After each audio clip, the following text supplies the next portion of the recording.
Ernakulam south railway സ്റ്റേഷന് സമീപത്തെ വീട്ടിൽ തീപിടുത്തം. രാവിലെ 10 മണിയോടെ ഉണ്ടായ തീപിടുത്തത്തിൽ ഗൃഹോപകരണങ്ങൾ കത്തിനശിച്ചു. തീ പിടിച്ചപ്പോൾ ആരും വീട്ടിലുണ്ടായിരുന്നില്ല. ഞാനിവിടെ 26 വർഷമായിട്ട് താമസിക്കുന്നതാണ്. സ്വന്തമല്ല, വാടകയ്ക്കാണ്. എന്താണെന്നറിയില്ല. പുക വന്നിട്ട് അവിടെ പറഞ്ഞു. ഞാൻ വന്നപ്പോഴത്തേക്കും പുക വന്നപ്പോഴത്തേക്ക് വന്നു കൊടുക്കുമ്പോഴത്തേക്കും കത്തി തുടങ്ങി. പിന്നെ ഫയർ ഫോഴ്സിന് ഞാൻ പുറത്ത് ഞാൻ മോളെ കൊണ്ടായി ജോലിക്ക് കൊണ്ട് അവളെ കൊണ്ടാക്കാൻ പോയതായിരുന്നു. പോയി തിരിച്ച് വന്നതായിരുന്നു. എന്നിട്ട് ഞാൻ വന്നത് പിന്നെ വന്ന് കുളിയൊക്കെ കഴിഞ്ഞിട്ട് പിന്നെ വർക്കിന് പോകണം തന്നെ. ഒരുപാട് നഷ്ടമുണ്ടോ? ഈ കാണാനില്ലാതെ തന്നെ ഷർട്ട് ഇട്ടത് നട്ടുള്ളൂ. അരുൺ ശങ്കർ വിവരങ്ങളുമായി നമുക്കിപ്പം ചേരുന്നുണ്ട്. അരുൺ, തീ പിടിക്കാനുള്ള കാരണം എന്താണ്?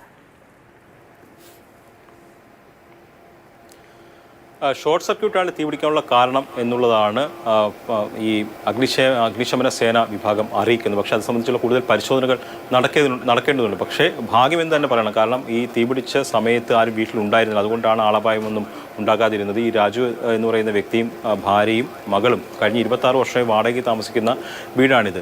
മകളെ ജോലി സ്ഥലത്തേക്ക് എത്തിച്ചതിന് ശേഷം തിരികെ വരുമ്പോഴായിരുന്നു ഈ തീപിടുത്തം ഉണ്ടായത്. അതായത് ആ സമയത്ത് ആരും വീട്ടിൽ ഉണ്ടായിരുന്നില്ല.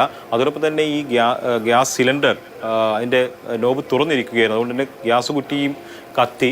പക്ഷേ ഈ നേരെ ആളില്ലാത്തതുകൊണ്ട് വലിയ അപകടം ഉണ്ടായില്ല എന്നുള്ളതാണ്. എന്തായാലും അഗ്നിശമന സേന എത്തി വളരെ വേഗം തന്നെ തീ അണയ്ക്കാൻ കഴിഞ്ഞു. അദ്ദേഹത്തെ സംബന്ധിച്ചിപ്പോൾ ഏറ്റവും വലിയ വിഷമം എന്ന് പറയുന്നത് നമ്മളോട് പറഞ്ഞത് ആ ഇട്ടിരിക്കുന്ന ഷർട്ട് മാത്രമേ ഉള്ളൂ. എല്ലാം കത്തി നശിച്ചു. ആ വീട്ടുകാരുടെ എല്ലാ അവസ്ഥ അതാണ്. വളരെ പാടുപെട്ട് ജീവിതം മുന്നോട്ട് നയിക്കുന്നതാണെന്നുള്ളതാണ് ആ വീട്ടിൽ ചെന്ന് സാഹചര്യം കണ്ടപ്പോൾ മനസ്സിലായത്. അവിടെ ഒരു വാഷിംഗ് മെഷീനൊക്കെ ഉണ്ടായിരുന്നു. ആരൊക്കെ കൊടുത്തതായിരുന്നു. അപ്പോൾ അതൊക്കെ പൂർണ്ണമായിട്ടും കത്തി നശിച്ചു. അങ്ങനെ ഒന്നും അവശേഷിക്കുന്നില്ല. എല്ലാം കത്തിപ്പോയി. ആ ഇട്ടിരിക്കുന്ന വസ്ത്രങ്ങൾ മാത്രമാണ് ആ 3 രാജുവിനും ഭാര്യയ്ക്കും മകൾക്കും ഉള്ളതിനി. അത് വളരെ സങ്കടപ്പെടുത്തുന്ന കാര്യമാണ്. എങ്ങനെയെങ്കിലും ജീവിതം കരുപ്പിടിപ്പിച്ച് മുന്നോട്ട് പോകുമ്പോഴാണ് ഇത്രയും വലിയൊരു അപകടമുണ്ടായി. ഒന്നുമായിട്ടിരിക്കുന്ന വസ്ത്രം മാത്രമേ ഇനി അവശേഷിക്കുന്നുള്ളൂ എന്ന് പറയുന്നത്.